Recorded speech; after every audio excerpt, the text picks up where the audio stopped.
Sasa hii ya leo ni special kwa ajili ya wale wazazi wenye watoto wachanga. Wazazi wengi utakuta wanakuja wanakuuliza kwamba mtoto wangu analia nini? Kwa nini analia sana? Na hawajui nini cha kufanya na hawajui kwa nini mtoto analia. Lakini wengi mlikuwa mjui kwamba mtoto anaweza akalia kukupa ujumbe fulani. Hawezi kuongea, lakini kuna milio ambayo ina siri kubwa sana ndani yake, kwamba akilia hivi unajua ana shida hii. Sasa leo tutapitia milio ya watoto ambayo ukisikia huo mlio basi ujue mtoto ana shida fulani. Kuna mtoto anaweza akalia akawa na njaa, anaweza akawa analia na usingizi, anaweza akawa analia anataka kubeua ile au kubab, anaweza akawa analia kwa sababu tumbo limejaa gesi linamuuma, anaweza akawa analia kwa sababu amejichafua. Kwa hiyo kuna sababu nyingi sana za mtoto kulia. Sasa kuwa nami leo, sikiliza hii milio, halafu mwisho wa siku ukisikiza mara 1, 2, 3 utajua aina ya milio na kwa nini mtoto analia. Tutaanza na mlio wa kwanza. Huu mlio wa kwanza ni mtoto ana njaa. Utamsikia mtoto anafanya ne. Tutasikia hii sauti kwamba ni mtoto mwenye njaa. Analiaje?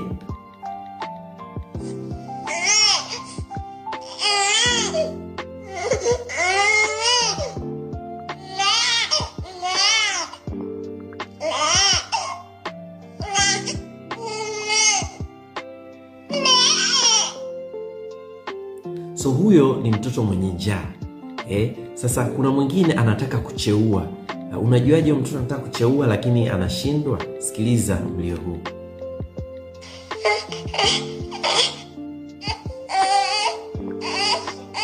Halii moja kwa moja lakini alikuwa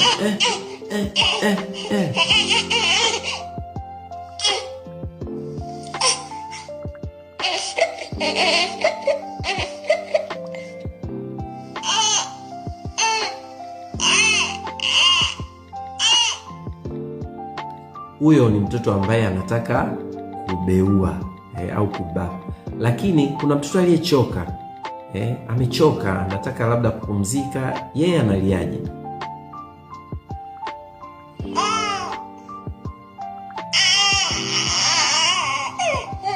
Nasikia kilio kama cha kuchoka.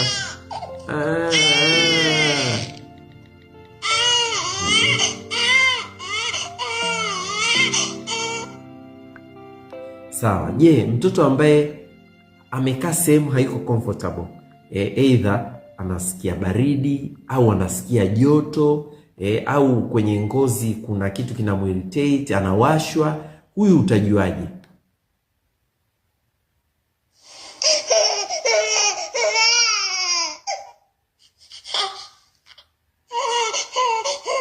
Tunasema anakuwa fasi kidogo.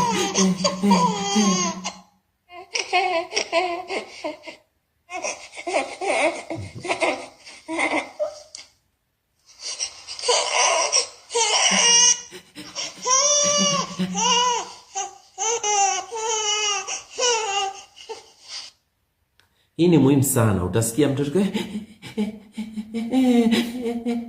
huyo ni either amejichafua, anasikia baridi, anasikia joto. Kwa hiyo sio kila mtoto akilia basi ni njaa. Sasa hii ni special zaidi wale wenye gesi tumboni.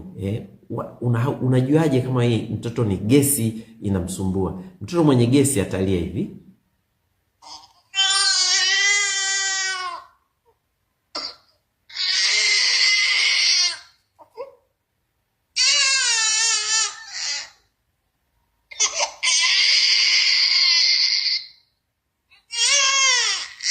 Nasikia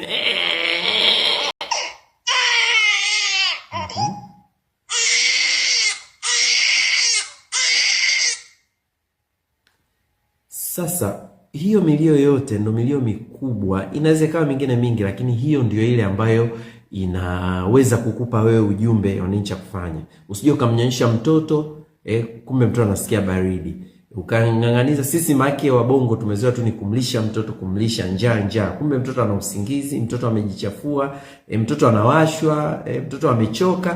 Kwa hiyo endelea kunifuatilia, usisahau kusubscribe ili uweze kupata hizi video kwa wingi zaidi, na pia kulike au hata kucomment kama unapenda nizungumzie kitu kingine ambacho wewe unafikiri kinaweza ikawa kwa manufaa kwako na kwa manufaa ya watu wengine.